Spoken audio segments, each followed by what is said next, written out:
Armageddon games are ready to be underway between the world's best players. And now we go.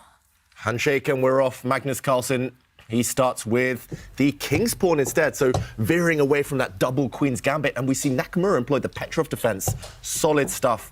And it, again, the Damiano variation that we saw yesterday, he employed this with success. What do you think, Robert? It's one of these decisions where either Magnus looked at Hikaru's games because he played this yesterday, or he didn't look at it because it's so ridiculous that he would play this at the highest level. And Hikaru, well, what risk does he have right now? That being said, it's an equal position on move 4, move 5. Who cares? It's Magnus Carlsen. He's proven time and time again he can somehow squeeze water out of a stone.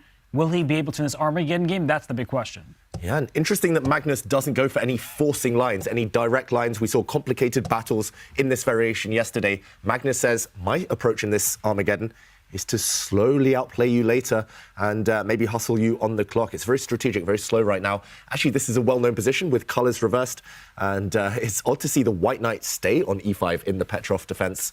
Looks like Nakamura's prepared, though, playing super quick up to this point, only spending a few seconds. Magnus brings his bishop out.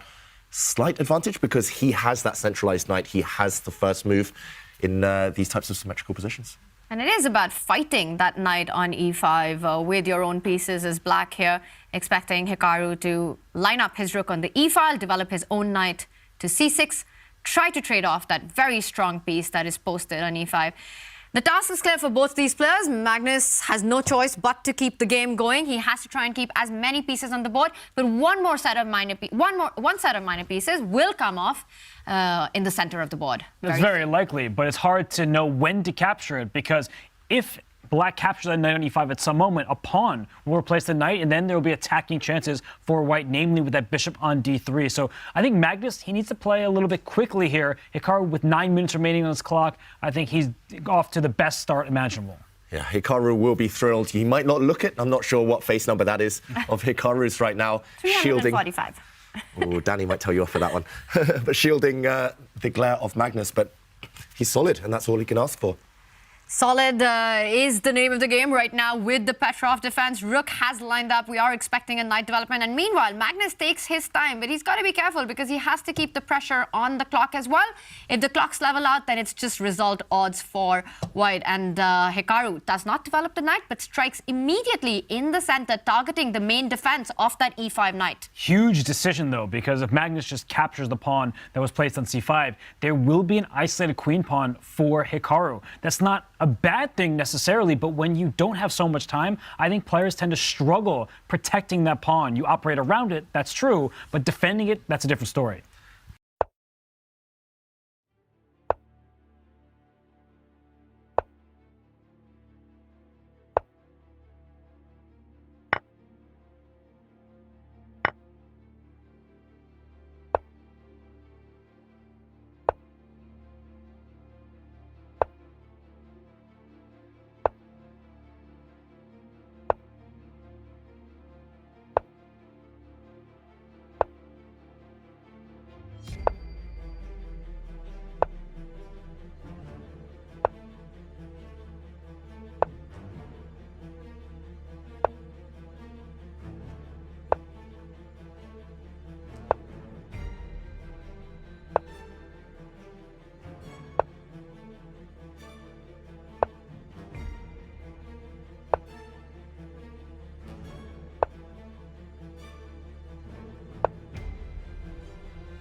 number was that? Oh, look at the position. Hikaru is losing as we tune in because of the weak dark squares around his king. You see the board on the bottom right-hand side of your screen. A rook trade just happened, and Hikaru, his dark squares, he doesn't have a Fianchetto bishop over there. The bishop for white just going one square forward in the diagonal. I think the black king's just getting checkmated.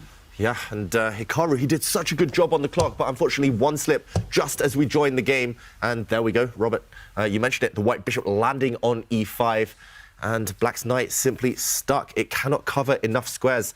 G7 is a potential checkmate square, the corner square on H8, all the dark squares potential landing spots for the white queen, and it's sneaking in. No way to stop it now. How is he going to try and cling on? He drops the knight all the way back, but there we go, the queen's coming in. Ooh, he's allowing some checks. At the very least, white can grab the a7 pawn because the bishop on e5 dominates the knight. There are no moves without giving it a check. And if white can force the queens and the knight off the board, it's a winning king and pawn endgame. But be careful in positions like this because just trading the queens, if those disappeared, maybe black would have some chances because white doesn't have the easiest path towards a passed pawn. Still some work to do. He doesn't trade off immediately, and my question was going to be, if he did take bishop takes knight, were there some threats of perhaps landing into a perpetual? But Magnus doesn't even want to calculate that. That bishop on e5 is dominating. The pawn on f3 dominates that knight on f6, and it's Magnus's pieces that are playing all over. He's up a pawn, but at some point you have to start making progress. He sidesteps any checks, and now he's threatening to grab that knight and perhaps go into a winning king-pawn endgame. Definitely. He wants to transition. He wants to transform his advantage, make things easier, simplify the equation. Also, that white king can start walking its way forward now on the dark squares. Black is just really stuck. Hikaru needs to avoid this trade, bishop for knight. But if he drops his knight back, still no threats, nothing to do. He's stuck. And look at the clock suddenly, under 20 seconds. Increment is still a distant dream.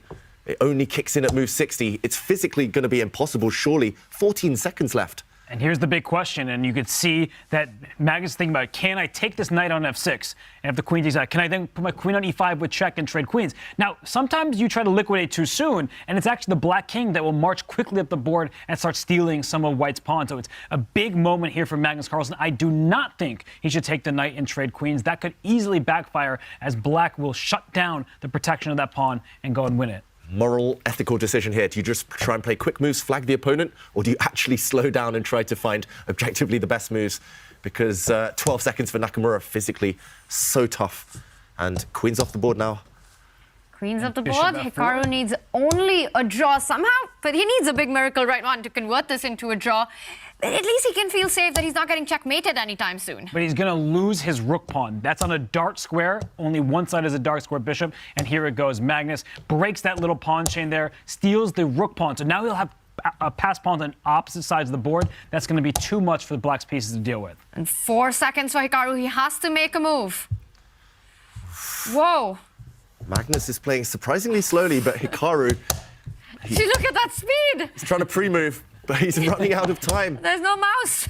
There's no mouse, and okay, Hikaru resigns. Handshakes, and Magnus Carlsen does it, takes it in the Armageddon.